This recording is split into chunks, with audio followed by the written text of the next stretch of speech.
Dapat, besh, ipakita mong happy ka kahit wala siya. At alam mo, may better pang tao. Mas better pa sa kanya. At alam niyang okay ka na.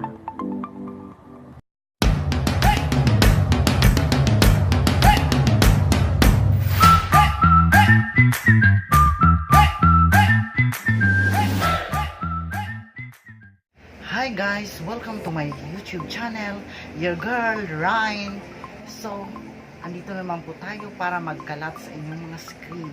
So, for today's video, gagawa tayo ng panibagong makeup tutorial. So, first, kailangan malinis yung ating mga peslang para maganda yung pagkapit ng ating mga makeup. So, iwa-wipe lang natin. Kailangan malinis siya.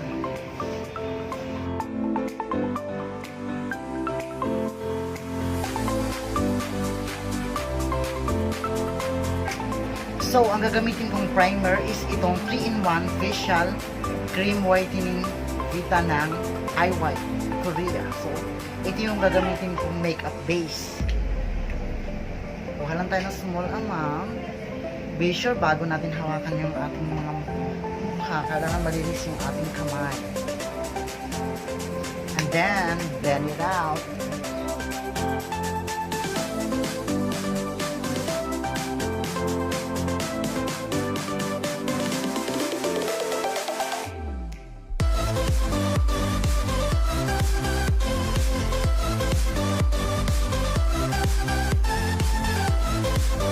Yung gagamitin ko ngayon sa aking brows, yung brows natin kailangan hindi matara yung pagtalagay para nakilap natin yung ating mga edges. Hindi masyadong matara yung ating para hindi na makita kapag wala tayo nakapag-focus sa kanila. Kailangan kilala natin. Kita ko. Yung parang yung maganda yung pagka-shade, hindi matara. Kasi pag matara, baka sabihin lang, better pa din tayo. Better pa din tayo. So, kailangan yung ating kilay, pakita natin sa kilay pa lang. Talagang makikita nilang nakapag-move on tayo. Dapat ganon. Kasi pag yung kilay mo matara, baka isipin na hindi ka pa nakapag-move on. Diba guys? Para matakpan natin yung shape, iibahin natin yung shape ng ating kilay. Gagamitan natin ng foundation using our beauty blender. So, kailangan maiba yung shape. Ipakita nyo sa mga ex nyo na nakapag-move on na kayo. Para pag nakita nila, sabihin nila, ikaw yung babaeng sinayang. Diba? So,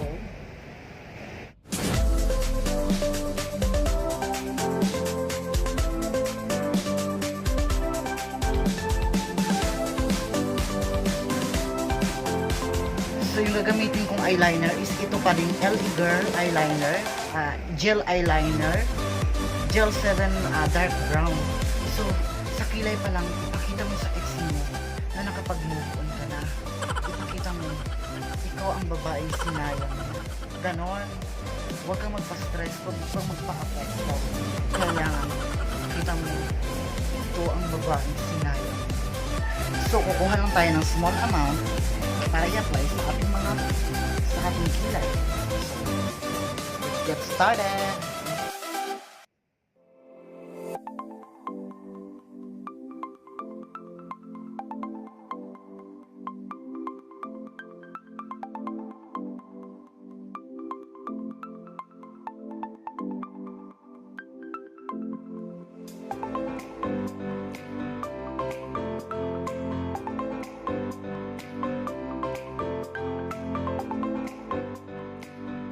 Dapat kilay pa lang, lumalaban na.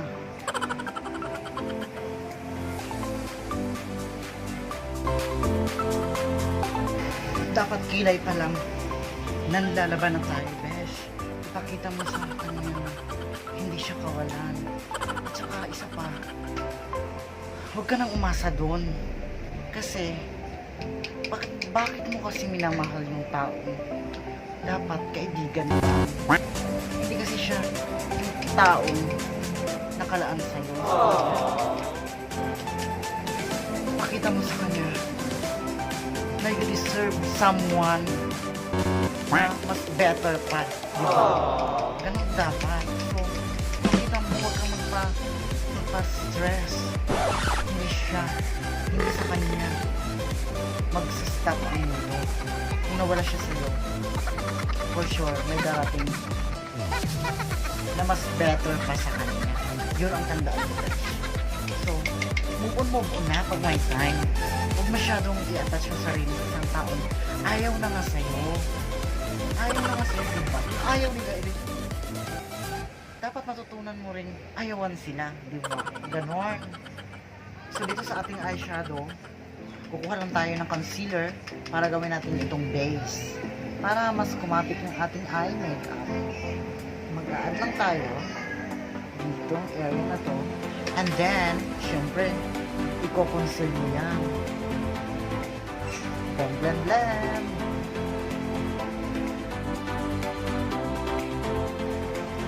And after that, mag-add tayo ng powder para matakpan yung bahid ng katotohanan. Matakpan natin yung mga pain na nararamdaman niyo sa ex niyo. Kailangan move on din pag diba? So, sa pag-add ng ating powder, so gagamitin ko yung banana powder by using our beauty blender. And then, patak-patak, sang-patutak, ganon. Patak-patak. So, dito sa ating eye makeup, ang gagamitin kong base is itong Aster, yung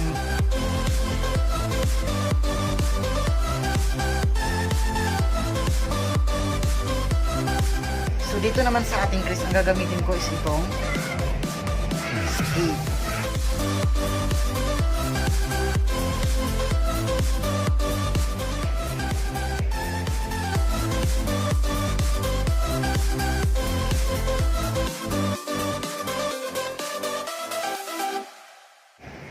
And then, mag-a-add lang ako ng kulay dito sa ating inner part. Ang gagamitin kong kulay is itong kulay na ito. So, ito yung ating ipapakita sa kanila. Na talagang blooming tayo kahit na iniwan tayo. Diba?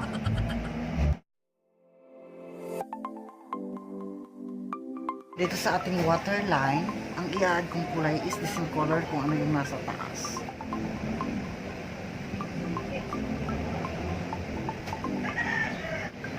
And then, mag-aano lang tayo ng konting liner dito sa ating mata.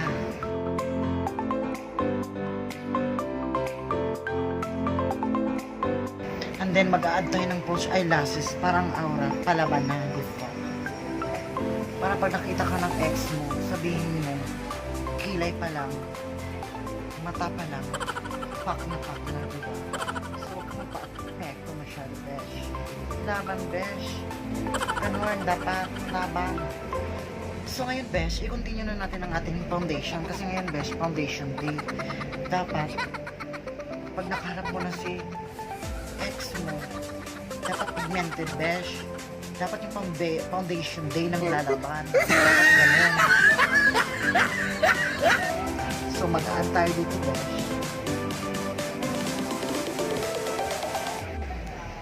Add some more. Takpan nyo yung mga pores nyo. Dapat ganun. Para masabi niya talaga, sayang, ang ganda pa naman niya. Charet.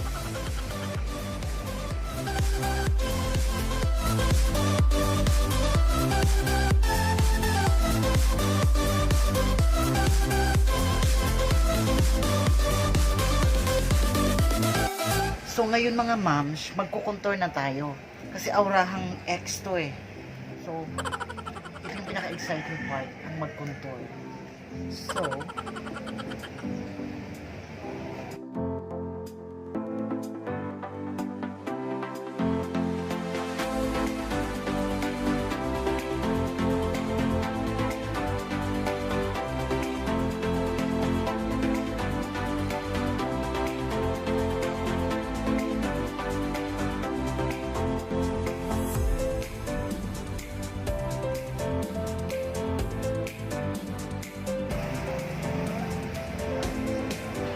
sa pag-contour, besh, ibuhos mo na lahat, besh.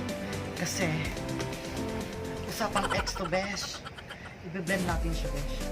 Para pumantay siya, besh. Blend, blend, blend.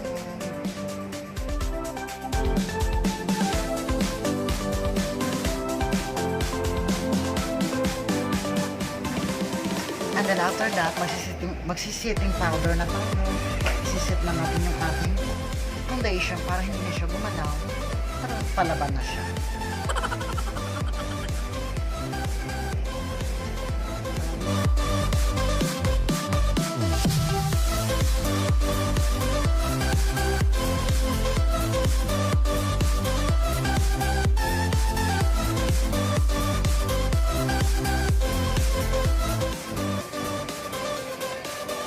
And then, ginamit tayo ng brush para maganda yung result.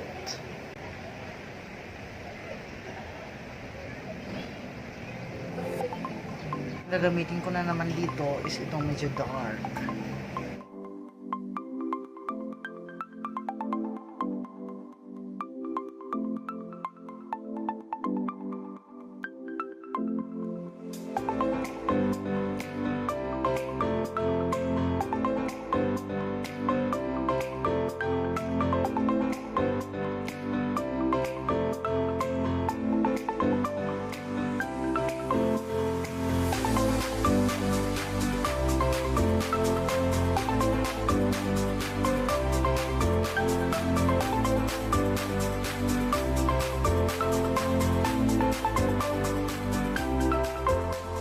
Sa blush on pa lang, dapat ipakita nyo, ako yung babae.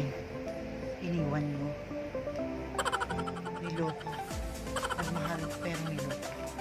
Dapat ipakita nyo sa blush on, besh. Dapat iputok nyo lahat ng inis nyo. Galit nyo sa ex nyo. Ganito yung besh. Lagay nyo dyan, besh. Yan, lagay nyo lang dyan. Para aura kung aura ang labanan.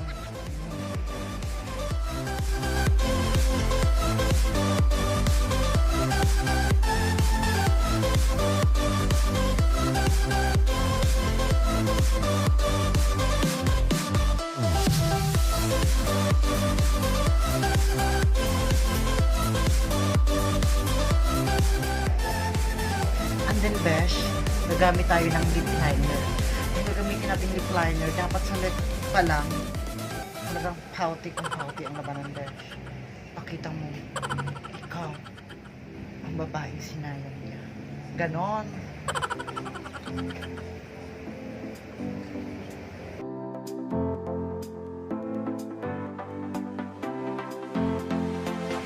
So, mag-a-add lang tayo ng konting lipstick. This is from L'Oreal.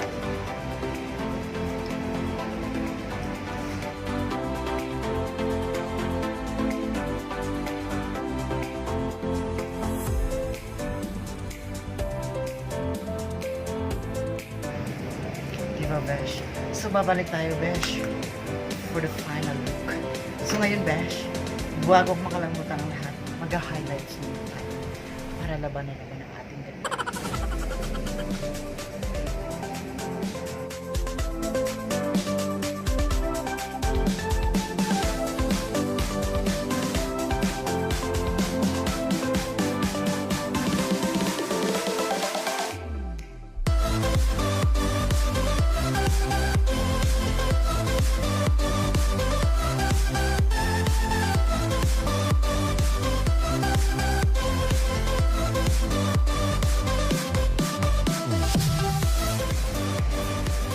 Babalik tayo, besh, for the final look.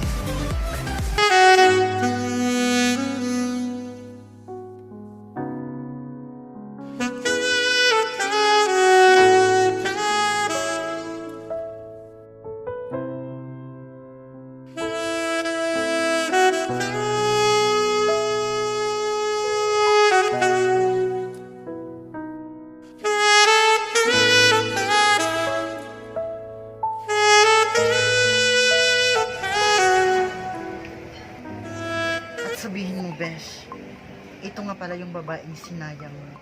Diba? Ganon, besh. Laban, besh. Ganon dapat. Dapat ipakita mo, happy ka na wala siya. Hindi mo na kailangan pang ipilit ang sarili mo sa tao. Alam mo naman, hindi na mapapasaya. alam niyang hindi ka na rin babalik kasi nakamove on ka na. Ganun dapat, besh. Laban. Laban kung laban. Ganon. Kung ka stress, sabay hipo sa mga besh. Ganun, besh.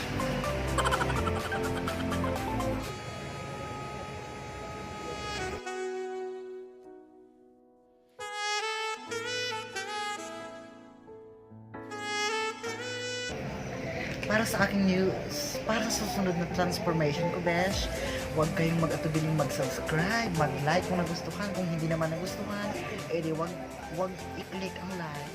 Ganon lang yun. Na kung gusto mo, besh, na makita pa ang susunod nating transformation, mag-subscribe ka na, besh. So, thank you so much sa mga beshi ko dyan. Thank you so much sa pag-watch sa aking video. Maraming salamat. Bye-bye po. Thank you.